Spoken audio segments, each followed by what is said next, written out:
Hello la petite famille, moi c'est Gaëlle, diététicienne au sein de Ma Petite Assiette. Je vous souhaite la bienvenue dans le podcast qui vous guide et vous accompagne en nutrition périnatale et pédiatrique. Passionnée, ma mission est de vous soutenir dans votre quotidien, de vous aider à appréhender le temps des repas, ainsi que de préserver la santé de toute la famille. Vous découvrirez dans ces podcasts plusieurs professionnels de santé avec lesquels on abordera de nombreuses thématiques.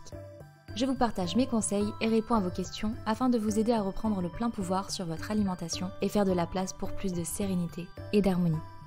Bienvenue à tous nos auditeurs, je suis très heureuse de vous retrouver pour aborder le thème des allergies alimentaires chez bébé. On accueille aujourd'hui le docteur Anaïs Lemoine, pédiatre à l'hôpital Trousseau de Paris, qui saura vous apporter de nombreuses réponses concernant les allergies de bébé. Bonjour docteur Lemoine.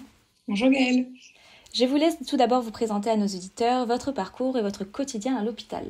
Alors bonjour à tous, bonjour Gaëlle encore une fois. Donc, je suis Anaïs Lemoine, je suis médecin, pédiatre, gastro-entérologue et spécialisée aussi en allergies alimentaires. Et je travaille à l'hôpital Trousseau à Paris dans le 12e arrondissement. Et donc au quotidien, je suis des patients qui effectivement arrivent en consultation pour des allergies alimentaires qu'on va soit diagnostiquer, soit faire le suivi, voire proposer aussi des induction de tolérance orale pour les aider à guérir et à faire passer l'allergie. Très bien, merci. Donc on va aborder ensemble aujourd'hui la grande thématique des allergies alimentaires chez l'enfant. Pour commencer, qu'est-ce qu'une allergie alimentaire ? Les allergies alimentaires, en fait, il y en a plusieurs types. Il y a l'allergie alimentaire que le grand public connaît, c'est-à-dire les allergies en fait IgE médiées, on appelle ça IgE médié, puisqu'en fait c'est déclenché par des IgE spécifiques qui sont des anticorps qu'on peut doser dans le sang. Et donc je disais, le grand public connaît très bien cette allergie parce que c'est typiquement, par exemple, l'allergie à la cacahuète, où les gens vont manger de la cacahuète et ils vont se mettre à gonfler des lèvres, de la langue, éventuellement être gênés pour respirer. Les autres symptômes aussi, ça peut être des vomissements, des douleurs abdominales aiguës assez intenses. Le fait aussi d'avoir la voix qui s'éteint un petit peu, c'est ce qu'on appelle la laryngite. Et puis, dans les pires des cas, on peut avoir l'anaphylaxie et le choc anaphylactique. Donc voilà, c'est ce que tout le monde connaît, c'est ce qui fait un petit peu peur. Ensuite, on a d'autres formes d'allergies alimentaires. Ce sont les allergies alimentaires non IgE médiées. Parce que contrairement à l'exemple que je viens de citer, ce sont des allergies qui ne sont pas médiées par les IgE. Donc, on ne peut pas doser d'anticorps spécifiques dans le sang. Et là, en général, c'est des tableaux qui sont un peu plus retardés, un peu moins sévères, avec des symptômes qui sont aspécifiques. Donc, c'est-à-dire qui sont divers et qu'on rencontre dans l'allergie, mais parfois on rencontre ces symptômes-là en dehors de l'allergie. Alors par exemple, ça peut être un bébé qui a un reflux très important, qui passe pas, malgré le fait qu'on va épaissir le biberon, qu'on va essayer de limiter la quantité, le volume pour pas surnourrir l'enfant. Et bien dans ce cas-là, par exemple, on peut évoquer une allergie aux protéines de lait de vache. D'autres symptômes, ça peut être par exemple du sang dans les selles, c'est ce qu'on appelle la proctocolite allergique. Donc c'est une inflammation de la partie distale, la partie terminale du tube digestif et qui peut donner du sang dans les selles. Ça peut être aussi un eczéma très important, ça peut être un retard de croissance chez le bébé, ça peut être de la diarrhée au long cours. Voilà, tous ces symptômes-là, du coup, sont évocateurs d'une allergie non IgE médiée. Mais la prise en charge restera la même, c'est-à-dire l'éviction de l'aliment auquel on pense que le patient est allergique. Donc une allergie IgE médiée, les symptômes apparaissent tout de suite ou presque tout de suite, et non IgE médiée, ça met un peu plus de temps et ça peut apparaître plusieurs heures, plusieurs jours plus tard, c'est ça ? Exactement, c'est ça. Dans l'allergie IgE médiée, typiquement, les symptômes apparaissent dans les 2 heures. En général, on dit les 2 heures après la consommation de l'aliment, rarement plus tard. Donc, par exemple, si je donne un exemple pour que ce soit plus concret, un enfant qui va manger pour la première fois, par exemple, de la cacahuète. Donc ça, il va manger la cacahuète le midi, sous forme de beurre de cacahuète, par exemple, je ne sais pas. Il va à la sieste à 16 heures. Et quand les parents le récupèrent de la sieste à 17 heures, ils voient que leur enfant a plein de boutons. Bon, là, à mon avis, c'est pas une allergie à la cacahuète parce que le délai est trop long. C'est-à-dire qu'à 16 heures, quand les parents l'ont vu pour la dernière fois, il avait pas de boutons. À 17 heures, il est couvert de boutons. Bon, probablement, c'est autre chose. D'accord, ok. Et donc, on entend les allergies, on entend également les intolérances. Donc, comment faire la différence entre une allergie alimentaire et une intolérance alimentaire ? Alors ça, c'est une très bonne question parce que en français, l'intolérance, on l'utilise à toutes les sauces. Et donc ça, c'est quelque chose qui est bon du coup de clarifier aujourd'hui. Parce qu'en français, on va parler d'intolérance alimentaire pour tous les gens qui mangent des aliments qui vont avoir un peu mal au ventre, un peu de diarrhée derrière. On va aussi parler de l'intolérance au gluten. L'intolérance au gluten, c'est la maladie cœliaque. La maladie cœliaque, c'est une maladie auto-immune qui se développe chez certains sujets prédisposés qui vont être obligés de faire une éviction du gluten, donc c'est le blé, le seigle, l'orge et puis un petit peu l'avoine, toute leur vie. C'est une maladie immunitaire et aujourd'hui on ne sait pas la guérir, on sait juste faire un régime d'éviction et grâce à ce régime, les patients vont très bien. Ensuite, on a l'autre entité que beaucoup de gens ont aujourd'hui, c'est l'intolérance au gluten non cœliaque. En gros, c'est des gens qui, quand ils mangent trop de pain, trop de pâtes, ils ont mal au ventre, ils ont des flatulences, etc. Donc ça, c'est hyper fréquent dans la population. Et puis ensuite, on a aussi l'intolérance au lactose. Et l'intolérance au lactose, c'est encore autre chose que l'intolérance au lait de vache. Et c'est pour ça que j'aime pas trop parler d'intolérance au lait de vache. L'intolérance au lactose, c'est en fait le fait de ne pas pouvoir digérer correctement le lactose, qui est le sucre du lait. Donc ça se présente généralement chez les grands enfants et les adultes, on va dire, donc pour simplifier. Et en fait, ce sont des patients qui vont perdre l'enzyme qui s'appelle la lactase. Une enzyme, c'est une molécule qui va aider à digérer le lactose, donc le sucre du lait, encore une fois. Et cette intolérance au lactose, elle va être responsable de douleurs abdominales, de flatulences, de diarrhée, etc. Mais les patients peuvent quand même manger des produits laitiers. Et typiquement, les produits laitiers comme les fromages à pâte dure ou tout ce qui va être cuit ou les yaourts, par exemple, ont des teneurs plus faibles en lactose que, par exemple, les desserts crémeux ou le fromage à pâte molle, typiquement le camembert. Et donc, ces patients-là peuvent tout à fait manger du comté et ça va bien se passer, alors que le camembert, ça va être un petit peu plus compliqué à digérer. Et donc, c'est pour ça que quand on parle d'intolérance aux protéines de lait de vache, bah, ça sème un petit peu la confusion parce que dans l'allergie aux protéines de lait de vache, en fait, il faut faire un régime d'éviction strict. C'est pas comme dans l'intolérance au lactose, on peut se permettre de manger des produits laitiers. Dans l'allergie aux protéines de lait de vache, qu'elles soient IgE médiées ou non IgE médiées, il faut suivre un régime d'éviction. D'accord. Ok, après, voilà, donc ça veut dire que principalement les intolérances alimentaires, ça se manifeste par des symptômes digestifs principalement. Exactement, c'est ça. D'accord. Quelles sont les allergies les plus fréquentes chez les enfants en bas âge, du coup? Alors, l'allergie la plus fréquente, le top numéro 1, c'est le lait de vache. En général, associé au lait de vache, il y a aussi sous-entendu le lait de chèvre et le lait de brebis, mais on en reparlera sûrement plus tard. En tout cas, en France, il y a une étude qui a été faite qui s'appelle la cohorte ELF, qui a étudié du coup quasiment 20 000 enfants sur une période de 5 ans. Et ben, l'aliment qui ressortait le plus, c'était le lait de vache, avec une prévalence qui était aux alentours de 3%. Ensuite, derrière, viennent en deuxième position l'arachide, donc arachide cacahuète, et en troisième position, les œufs. Donc le top 3, c'est lait, arachide et œufs, chez l'enfant avant 5 ans et demi. D'accord. Et existe-t-il une prédisposition génétique à l'apparition d'allergies si les parents sont eux-mêmes sujets aux allergies alimentaires? Alors c'est effectivement le cas. C'est pas tout à fait une prédisposition génétique dans le sens où on ne sait pas quel est le gène exactement en cause, mais effectivement il y a quand les parents sont eux-mêmes allergiques ou en fait atopiques au sens plus large. Donc l'atopie, ça comprend la rhinoconjonctivite allergique, le rhume des foins, en gros, quand on est allergique au pollen, l'asthme, et puis les allergies alimentaires, soit dans l'enfance pour les parents, soit actuellement s'ils sont encore allergiques, et puis enfin l'eczéma ou dermatite atopique. Et donc on considère que quand aucun des deux parents n'a de terrain atopique, l'enfant a un risque de 15% de développer lui-même une atopie dans sa vie.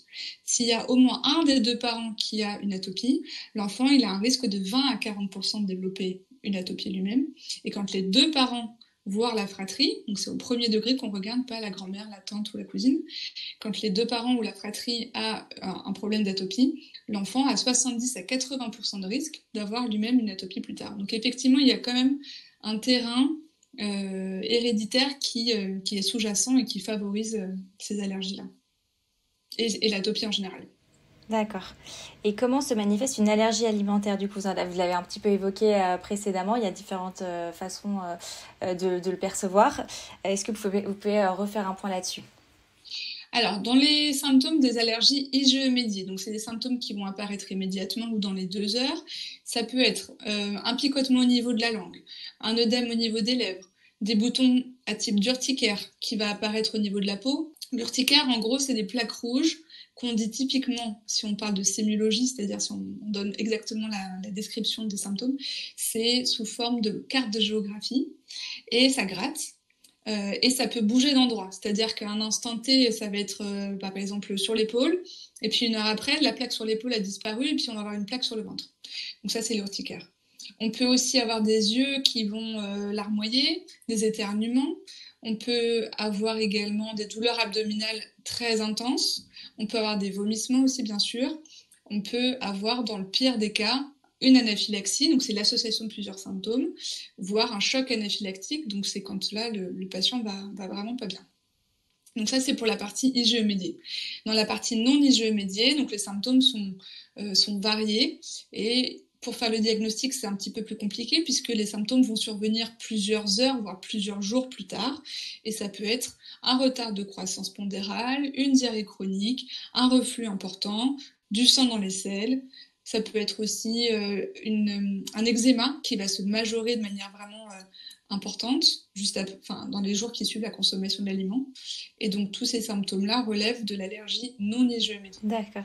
Et puis après, on a une autre entité un petit peu particulière que je vais évoquer ici, c'est ce qu'on appelle le CEIPA. Alors c'est un nom un petit peu barbare, mais pour dire, ça veut dire SEIPA pour syndrome d'entérocolite induite par les protéines alimentaires. Et ça, c'est quelque chose qu'on rencontre chez l'enfant, mais aussi chez l'adulte, puisque pour vous donner une image un peu simple, chez l'adulte, c'est typiquement les adultes qui vont manger des huîtres au Nouvel An ou à Noël, et voilà.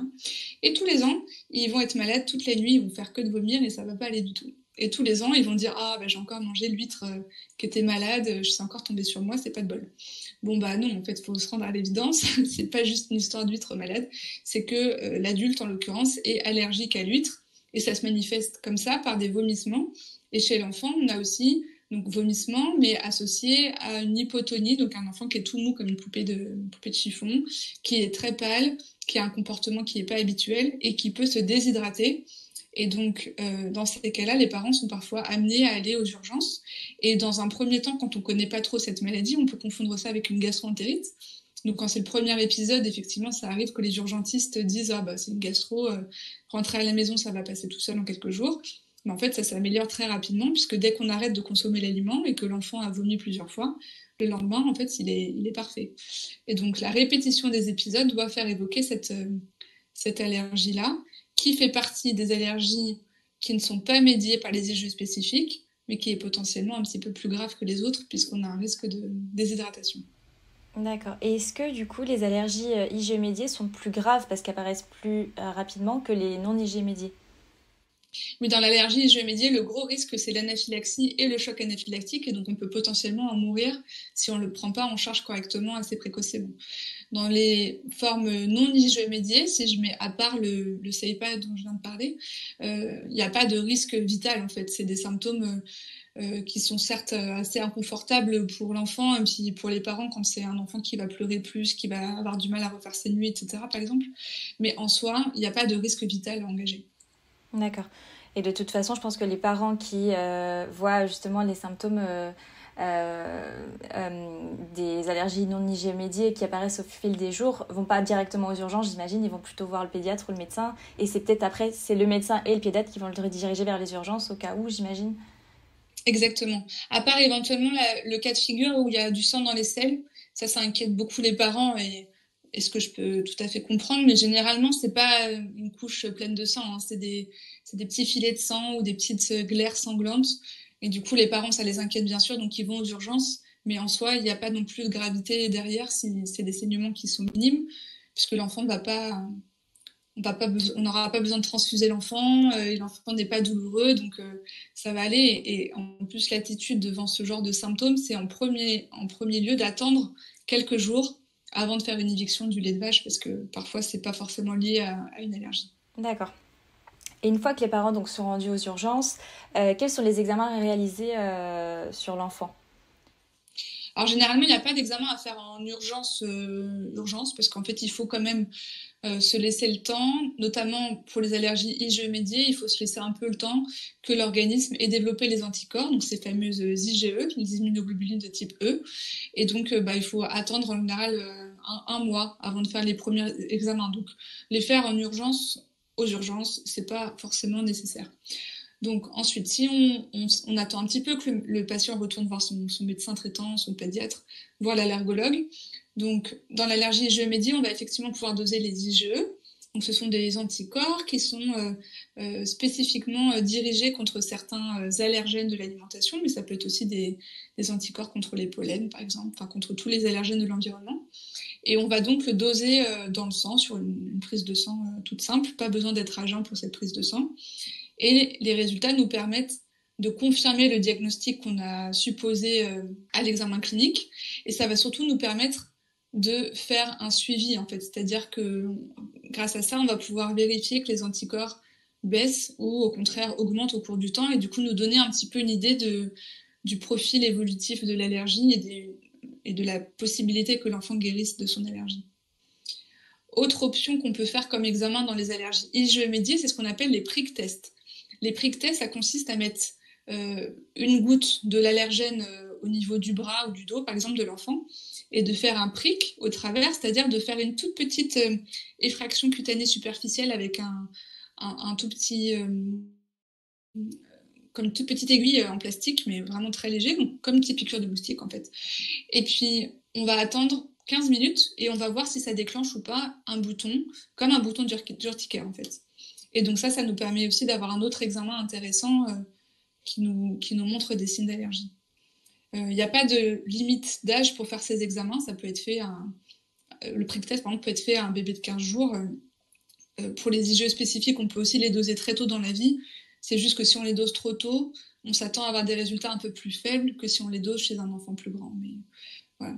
Et dans l'allergie non IgE-médiée, il n'y a pas de test biologique à faire, il n'y a pas d'examen complémentaire à faire. La prise de sang, si on la fait, en fait, elle va être négative. C'est-à-dire que les anticorps, on va les doser et ils seront négatifs, donc ça n'apporte finalement pas grand-chose pour le diagnostic. Et là, il faudra faire l'éviction et voir si l'éviction a un impact sur les symptômes, c'est ça? Exactement. Dans l'allergie non IgE-médiée, on passe par un test diagnostique, en fait, c'est-à-dire un test clinique où on va faire une éviction des protéines qui sont en cause, ou l'allergène qui est en cause. On voit que les symptômes s'améliorent, on est content, mais au bout de 2 à 4 semaines, il va falloir réintroduire. Et ça, c'est quelque chose qu'il faut vraiment bien expliquer dès le début de la prise en charge aux familles. Et donc, c'est pour ça que j'en parle aussi aujourd'hui, c'est que c'est indispensable de faire cette réintroduction pour faire le diagnostic, puisque si l'éviction améliore les symptômes, mais qu'on ne réintroduit pas et qu'on ne confirme pas que l'allergène a causé les symptômes, on aura toujours un doute quant au diagnostic.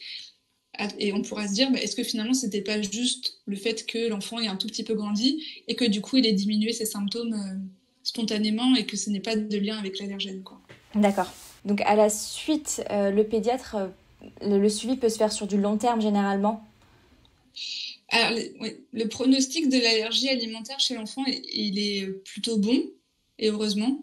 Et donc, effectivement, les allergies alimentaires classiques, donc typiquement le lait de vache, ça peut être suivi par le pédiatre, voire le médecin généraliste.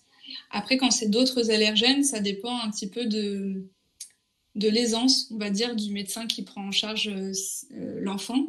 Et ça arrive que du coup, les enfants soient référés à un spécialiste, notamment un allergologue. D'accord.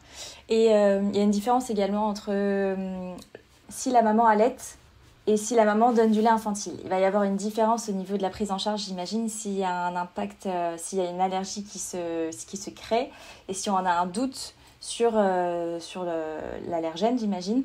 Et comment ça se passe, notamment si la mère allaite. Alors c'est toujours un peu plus compliqué quand la maman allaite, puisque on sait que certaines protéines peuvent passer par le lait de mère. Alors, premier cas de figure, l'allergie IgE-médiée. Bon, je prends un exemple concret pour que ce soit plus parlant. Donc, l'enfant était allaité, la maman mangeait de tout se passait bien. Et puis, la maman veut sevrer un petit peu son enfant et proposer un biberon de lait infantile. Et là, l'enfant développe de l'urticaire 30 minutes après. Donc, bon, on évoque une allergie aux protéines de lait de vache. Et là, il y a 2 possibilités qui se présentent. Soit on propose à la maman de reprendre un allaitement maternel exclusif pour laisser le temps à l'enfant de guérir un petit peu. Soit on proposera un hydrolysa à la place, donc un lait de régime exprès pour les enfants allergiques. Alors, si on prend le premier cas de figure, la maman souhaite reprendre l'allaitement maternel. Deux options. Soit on dit à la maman, vous faites une éviction des protéines de lait de vache parce que votre enfant est allergique. Deuxième option, vous continuez à manger normalement puisque de toute façon, votre enfant n'avait pas de symptômes quand vous l'allaitiez. Et donc, c'est plutôt cette deuxième option qu'il faut préférer, puisque si la maman mangeait des protéines de lait de vache avant, des produits laitiers en général, et que tout se passait bien, il n'y a pas de raison de lui interdire et de lui faire subir un régime aussi contraignant. Si bien sûr après la situation évolue et quand elle mange des produits laitiers, l'enfant développe de l'urticaire indirectement, bon bah là on se reposera la question, mais généralement les enfants dans l'allergie IgE-médiée tolèrent très bien le lait de la mère, alors que la mère mange tout à fait normalement. Et d'ailleurs dans les études il y a assez peu de données concernant ce type d'allergie médiée par le lait de mère, et souvent c'est quand même plutôt bien toléré. Ensuite, deuxième situation, un enfant est allaité, tout se passe bien jusque-là, et puis pareil, complément de biberon, et là l'enfant va développer un reflux très sévère. Donc encore une fois, soit on reprend l'allaitement maternel, soit on propose un hydrolysa. Et en fait, dans l'allergie non IgE-médiée, le problème, c'est que vu que les symptômes sont retardés, on aura toujours plus de mal à mettre en évidence un lien entre ce que la mère a mangé et ce qui se développe chez l'enfant. Et donc, pendant cette période d'éviction-réintroduction, c'est vrai que parfois, on a tendance à recommander un régime d'éviction chez la maman pour être sûr qu'on se met dans des conditions où l'enfant n'est pas du tout exposé aux protéines de lait de vache, notamment. Et quand on va réintroduire, soit on réintroduit directement chez l'enfant, soit on réintroduit chez la mère, mais dans ce cas-là, on va faire un peu un test un peu brutal. Donc c'est là où je dis à la maman, faites-vous plaisir, vous allez manger une fondue, une raclette, plateau de fromage que vous voulez, mais allez-y franchement, comme ça on sait ce qu'il en est.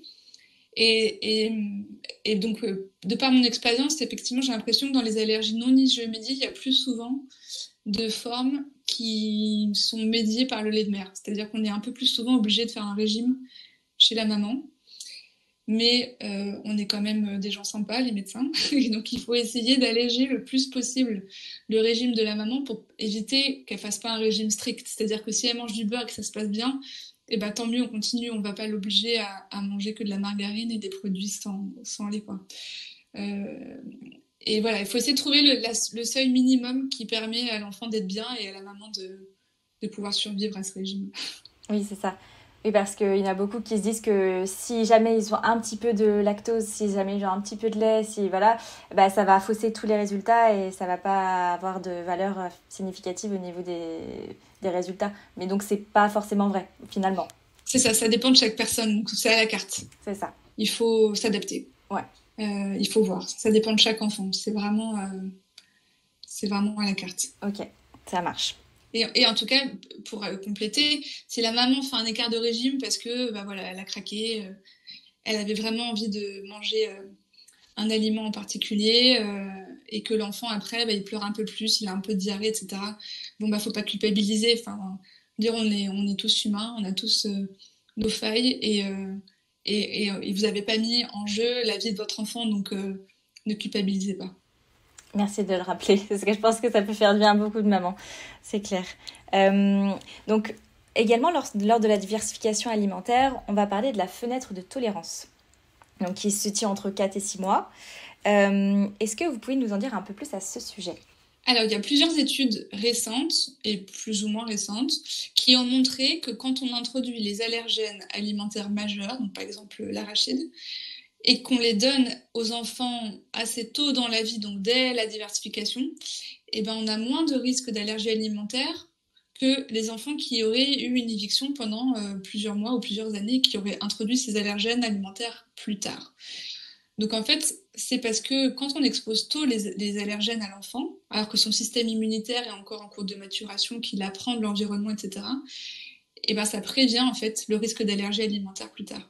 C'est pour ça que les dernières recommandations, notamment les recommandations de la Société française d'allergologie, préconisent d'introduire les allergènes alimentaires majeurs comme l'arachide, les œufs, mais aussi la noix de cajou, la pistache, etc., entre 4 et 6 mois, donc assez tôt dans la vie, pour diminuer le risque d'allergie alimentaire plus tard. Alors l'idée, c'est pas de donner une fois et dire c'est bon, j'ai fait ma mission et puis on reverra le mois prochain. Quand on commence à donner, il faut donner régulièrement. Donc au moins une fois par semaine, voire 3 fois par semaine, en tout cas assez régulièrement. Et bien sûr, on va pas donner de la pistache entière à un enfant. On va pas donner un M&M's à l'enfant non plus. Et c'est pas, il va s'étouffer et il saura pas le croquer. Enfin, ça va pas du tout aller. Mais on peut donner du beurre de cacahuète qu'on peut pas mélanger par exemple dans la compote ou dans le biberon qu'on va un petit peu tiédir par exemple. On peut écraser des curlis dans le biberon. On peut donner de la purée de noix de cajou, de la purée d'amande, de la poudre de noisette par exemple, qu'on va mélanger dans la compote, etc. Enfin, on a plein d'astuces pour pouvoir donner ce type de fruits à coque assez tôt dans la vie avec une texture adaptée. On disait que voilà, il y a la fenêtre de tolérance qui permet d'éviter, de limiter les risques allergènes qui peuvent apparaître plus tard. Est-ce que c'est grave si un enfant n'a pas été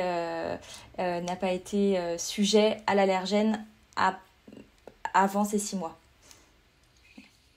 Alors, est-ce que c'est grave en soi? Non. C'est-à-dire qu'on peut pas s'assurer ou en tout cas affirmer que si l'enfant n'a pas à consommer, bah forcément il va devenir allergique, heureusement. Mais c'est vrai qu'aujourd'hui quand même on a beaucoup de données scientifiques qui nous montrent que plus on introduit tôt, donc entre 4 et 6 mois, plus on va limiter le risque d'allergie plus tard. Donc c'est quand même dommage de se priver de cette potentielle prévention. Après, si bien sûr l'enfant il a jamais mangé parce que les parents ils avaient retenu que c'était les œufs pas avant 1 an, les fruits à coque pas avant 3 ans, enfin comme ce qu'on disait un petit peu auparavant. Si les parents du coup ont tardé un petit peu, il est toujours temps de commencer et puis et de toute façon il faut commencer un jour. Hein, donc voilà, encore une fois, ne pas se culpabiliser et puis faire de son mieux. Très bien. Pareil, vous disiez pour les allergènes, au moins une fois par semaine, dans l'idéal peut-être 3 fois par semaine. À quel moment c'est intéressant de l'intégrer dans la journée? Est-ce qu'il y a des précautions à avoir? Il n'y a pas vraiment de moment idéal. Il faut que l'enfant soit avec ses parents, parce qu'en fait, on peut pas demander que ce soit la nourrice qui le fasse ou la crèche qui le fasse. Ils n'ont pas le temps, et puis c'est pas leur rôle. Donc voilà, il faut que les parents soient disponibles à ce moment-là. Et l'idée, c'est pas de donner l'allergène non plus le matin, juste avant de déposer l'enfant à la crèche. Enfin, faut pouvoir, en tout cas pour les premières fois quand on donne l'allergène majeur, comme le beurre de cacahuète, les œufs, le poisson, c'est pouvoir surveiller l'enfant dans les 2 heures qui suivent, juste pour s'assurer que tout se passe bien. Donc c'est vrai que quand les enfants sont à la crèche tous les jours, le moment le plus opportun, c'est peut-être déjà de commencer le week-end, quand on est avec l'enfant. Et puis ça s'est bien passé, et on continue régulièrement le soir en le récupérant de la crèche. Voilà, mais il n'y a pas de moment idéal, en tout cas, pour prévenir les allergies. En tout cas, il n'y a pas d'études qui ont été faites à ce sujet-là directement. Et il n'y a pas de protocole fixe de un allergène pendant 3 jours d'affilée, un allergène tous les 2 jours, ça, il n'y a pas de règle. Alors, très bonne question, parce que les parents, ils ont toujours en tête qu'il faut introduire les allergènes un à un. Mais alors, si on introduit tous les allergènes un à un, y compris la patate douce, le céleri, les champignons, la viande, le veau, tout ce qu'on veut, en fait, on en a jusqu'à l'âge de 18 ans, en fait. Donc, non, on peut mélanger certains allergènes, notamment les allergènes qui ne sont pas les allergènes majeurs. Donc, par exemple, on peut très bien faire, pour commencer, une purée où on mélange la pomme de terre et la carotte et le poireau. Bon, normalement, ça va bien se passer, en fait.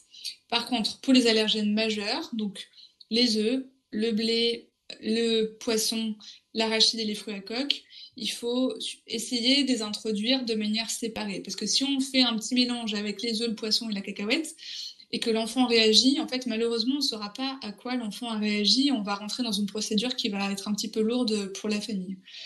Alors que si on a introduit un à un, au début en tout cas, et qu'on voit qu'il y a un aliment qui passe pas, on saura clairement l'identifier. Très bien.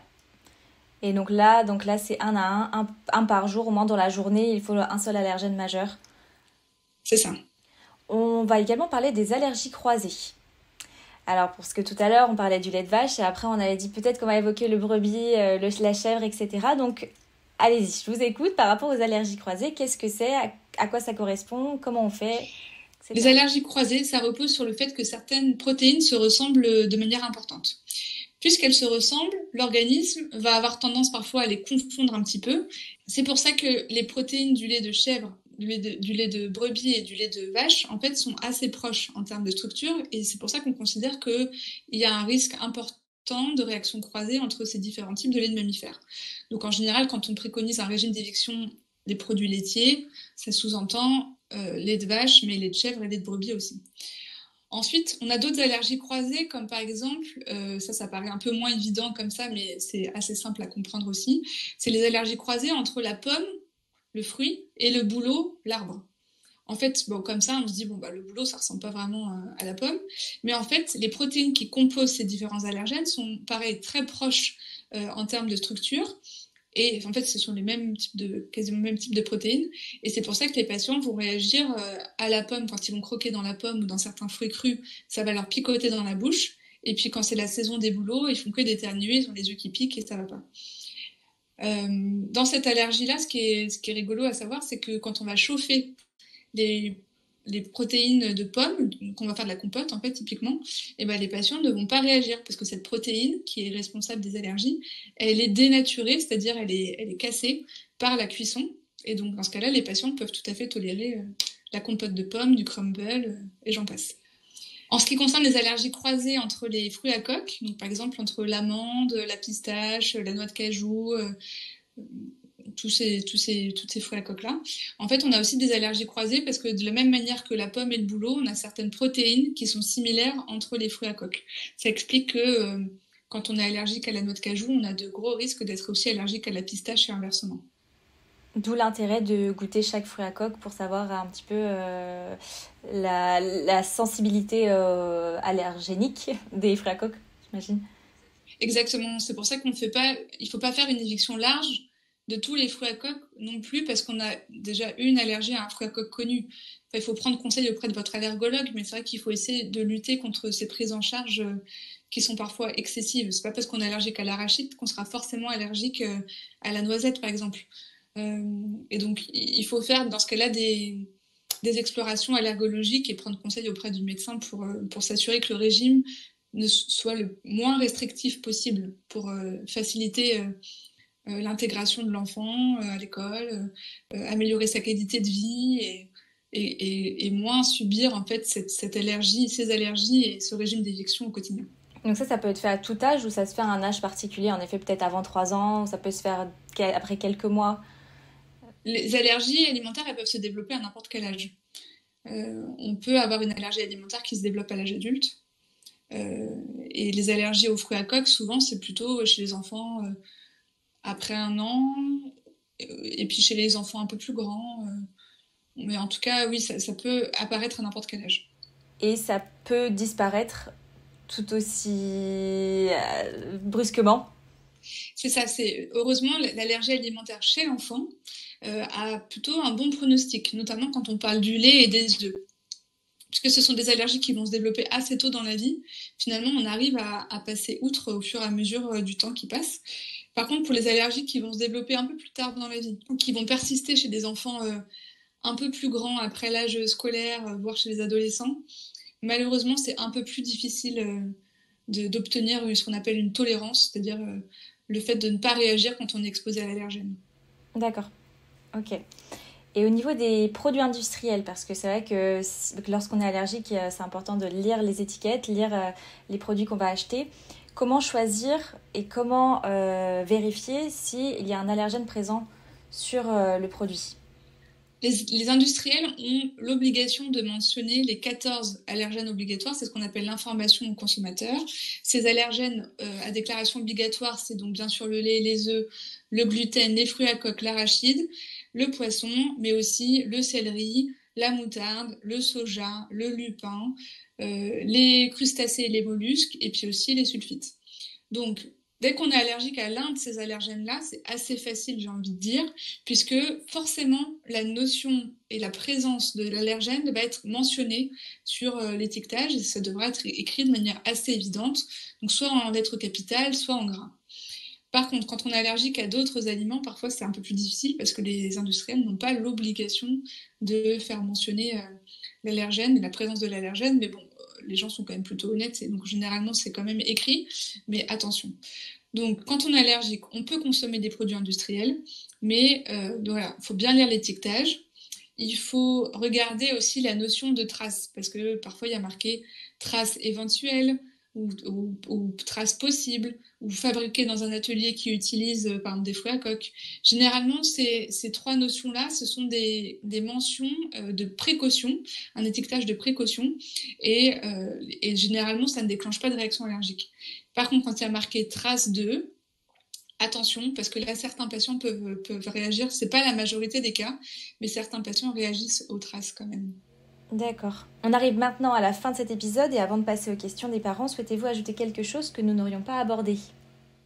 J'aimerais bien parler des tests, des dépistages des intolérances alimentaires. C'est le test des IgG anti-aliments, c'est quelque chose qui est réalisé dans les laboratoires de ville, sur prescription médicale généralement, mais on peut le faire aussi par soi-même. Et c'est un test qui n'est pas remboursé par la sécurité sociale, qui coûte entre 50 et 150 euros, voire plus encore, ça dépend du nombre d'allergènes qu'on va tester. Et donc je voudrais rappeler que ce test-là ne permet pas de dépister vraiment les intolérances alimentaires. En fait, c'est un peu un test qui a été beaucoup critiqué par les sociétés savantes, puisque c'est considéré un petit peu même comme une arnaque en fait, parce que les gens dépensent de l'argent et en fait il n'y a pas vraiment de corrélation avec ce qui se passe en réalité. En fait, effectivement, ce test va doser des IgG anti-aliments, et tout à l'heure je vous avais parlé des IgE. Donc les IgE, c'est les vrais anticorps de l'allergie. Les IgG, en fait, on connaît pas très bien leur rôle, et donc c'est pas vraiment un test pour dépister des intolérances. Souvent, ce qui va ressortir positif, c'est toujours la même chose. C'est le lait, c'est les œufs, c'est éventuellement le miel, c'est le gluten, enfin tous ces aliments-là. Et les patients font un régime d'élection de ces aliments-là, donc ils mangent plus grand-chose après, mais ils se sentent mieux. Donc, moi, je suis très contente qu'ils se sentent mieux, mais c'est probablement pas parce que c'était ces allergènes-là qui étaient en cause, à cause des IgG, c'est possiblement parce qu'il y avait peut-être un syndrome de l'intestin irritable derrière, c'est-à-dire des patients qui vont avoir du mal à digérer certains types d'aliments, et notamment par exemple le gluten, qui donne très souvent des intolérances au gluten non cœliaque, donc juste le fait d'avoir un petit peu du mal à digérer le gluten. Donc attention à ces tests-là, ne tombez pas dans le piège et, et ne dépensez pas votre argent alors que ce test n'est pas recommandé et vraiment déconseillé par les sociétés d'allergologie, que ce soit française d'ailleurs ou internationale. Merci pour cette précision et cette prévention du coup. Et on est d'accord que le dépistage des IgE, c'est forcément prescrit par le médecin et remboursé ou pas, ça je sais pas. Alors, effectivement, la prise de sang pour doser les IgE spécifiques, c'est une prescription médicale par le médecin généraliste, le pédiatre ou l'allergologue, et c'est remboursé si on met maximum 5 IgE spécifiques sur l'ordonnance, sur une ordonnance. Donc c'est vrai qu'on atteint vite ce quota des 5 IgE, puisque maintenant on a des tests qui sont vraiment très spécialisés, qui peuvent aller regarder à l'échelle de vraiment quelle est la protéine vraiment qui est en cause. Et donc, et 5, on y arrive vite. Mais bon, on a des petites astuces pour contourner ça, et on arrive en une prise de sang à en doser plus que 5, mais il faut voir ça avec votre médecin traitant, ou votre généraliste, ou pédiatre, ou allergologue. Ça marche. Donc nous allons terminer avec les questions des parents. Alors, première question, mon enfant est en train de faire une allergie. Que faire? Faut-il avoir une trousse de secours adaptée pour réagir rapidement? Alors, soit votre enfant il est déjà connu pour avoir une allergie alimentaire, et donc normalement votre médecin vous aura prescrit ce qu'on appelle une trousse de secours. Dans la trousse de secours, il peut y avoir par exemple un sirop ou des comprimés de médicaments de type antihistaminique, donc c'est les médicaments anti-allergie. Et puis il peut aussi y avoir le stylo d'adrénaline, c'est-à-dire par exemple, pour citer les 4 qui existent, c'est Anapen, EpiPen, Jext ou Emrad. Ce médicament antihistaminique ou ce stylo d'adrénaline sont à utiliser en fonction de la situation. Si votre enfant il présente une réaction dite légère, donc par exemple juste de l'urticaire au niveau du corps, mais il respire bien, il parle bien et tout va bien par ailleurs, dans ce cas-là, vous pouvez juste donner le médicament antihistaminique. Si par exemple il présente une réaction beaucoup plus sévère, avec par exemple le fait de ne pas pouvoir respirer correctement ou de ne plus pouvoir parler, ou des symptômes qui sont en train de s'étendre très rapidement, dans ce cas-là, il faut faire l'injection d'adrénaline en intramusculaire, donc dans la cuisse, assez rapidement pour améliorer la vie de votre enfant. Si par contre votre enfant n'est pas connu pour être allergique, que vous avez l'impression qu'il fait une réaction allergique pour la première fois, donc pareil, si c'est une réaction légère, le plus souvent, ça va s'améliorer tout seul, il n'y a pas forcément besoin de donner l'antihistaminique. Si par contre, il fait une réaction grave avec une gêne respiratoire par exemple, il faut tout de suite appeler le SAMU pour que quelqu'un vienne au domicile lui faire l'injection d'adrénaline. Je vous déconseille d'aller aux urgences par vos propres moyens parce que ça peut être dangereux. Imaginons que vous prenez la voiture, vous êtes dans les bouchons et vous êtes coincé. Et là, on ne pourra pas vous aider en fait. Donc, il faut appeler le SAMU et c'est le SAMU qui va décider, qui va vous dire quoi faire, qui va vous envoyer des ambulanciers, des pompiers, le SAMU à la maison ou qui va vous dire non mais ça va, en fait, vous pouvez aller aux urgences par vos propres moyens. Mais en tout cas, prenez conseil, appelez le SAMU assez rapidement. D'accord. Deuxième question. Mon bébé a eu des plaques rouges en mangeant un légume. Dois-je m'inquiéter? Alors, ça dépend le type de légumes. Il y a certains légumes et certains fruits, ou parfois le chocolat, par exemple, ou certains autres produits, qui peuvent donner des réactions qui vont mimer une réaction allergique. C'est ce qu'on appelle des aliments riches en histamine ou histaminolibérateurs, qui en fait vont mimer une réaction allergique. Mais généralement, c'est seulement des petits boutons autour de la bouche. Mais c'est pas très grave, ce n'est pas une vraie réaction allergique, donc ça n'empêche pas de donner l'aliment à l'enfant par la suite. Si par contre on a des symptômes cutanés, par exemple de l'urticaire qui est un peu plus diffuse, qui est à distance de la bouche, ou à chaque fois qu'on donne l'aliment on a ce genre de réaction, posez quand même la question à votre médecin pour savoir si on n'est pas devant une allergie alimentaire à proprement parler. Mais voilà, en tout cas, il y a certains aliments qui donnent des réactions qui peuvent mimer une réaction allergique et je vous ai donné tout à l'heure certains exemples. D'accord. Et c'est pareil par rapport aux réactions cutanées, c'est difficile parfois de faire la distinction entre une réaction allergique qui dure finalement sur du long terme ou juste peut-être une sensibilité de la peau, une sensibilité cutanée qui serait plus dermatologique qu'allergique. Ça, je ne sais pas si ça arrive fréquemment et comment on fait de la distinction entre les deux. Alors, c'est pas toujours évident, mais c'est vrai qu'il y a certains enfants qui, par exemple, vont avoir du lait qui va couler autour de la bouche, peuvent avoir une rougeur, mais quand ils vont manger et boire le lait, ça va bien se passer. Donc, attention, parce que c'est quand même une petite réaction cutanée qui peut être un signe d'allergie. Mais bon, le principal, c'est que l'enfant le tolère bien quand il le mange. Mais encore une fois, dans ce cas-là, prenez conseil auprès de votre médecin pour en savoir un peu plus, parce que ça peut être quand même une allergie alimentaire à bas bruit. Dernière question, dans le cas d'une allergie, puis-je quand même faire garder bébé en crèche? Alors tout à fait, et heureusement d'ailleurs. Donc, dans ce cas-là, il faut faire remplir un certain nombre de papiers. Il va falloir faire ce qu'on appelle un projet d'accueil individualisé pour que la crèche soit bien informée de l'allergie de votre enfant et que les idées soient claires pour les gens qui vont garder votre enfant à la crèche sur ce que peut manger votre enfant et ce qu'il ne faut absolument pas qu'il mange. Généralement, à la crèche, les parents vont fournir les aliments directement, comme ça c'est plus simple pour la gestion.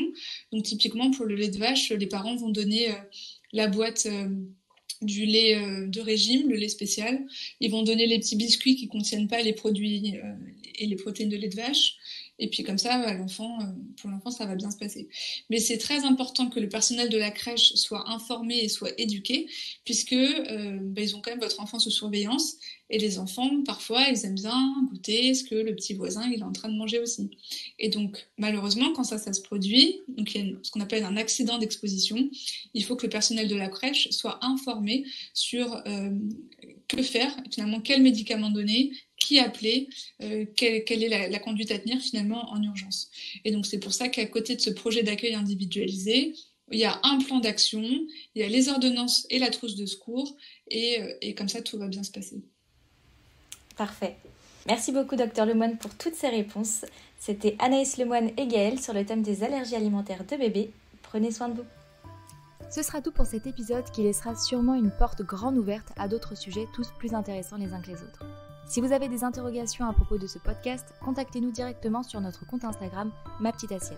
Sachez que sur nos réseaux, nous lisons tous vos messages et commentaires. On répondra à vos questions autant que possible. Précisons que ce podcast ne remplace en aucun cas une consultation auprès d'un professionnel de santé. En cas de doute, pensez à consulter. J'espère que ce contenu vous plaira et pour que nous puissions toujours nous améliorer, partagez-nous vos ressentis sur nos réseaux sociaux. Je vous dis à très bientôt.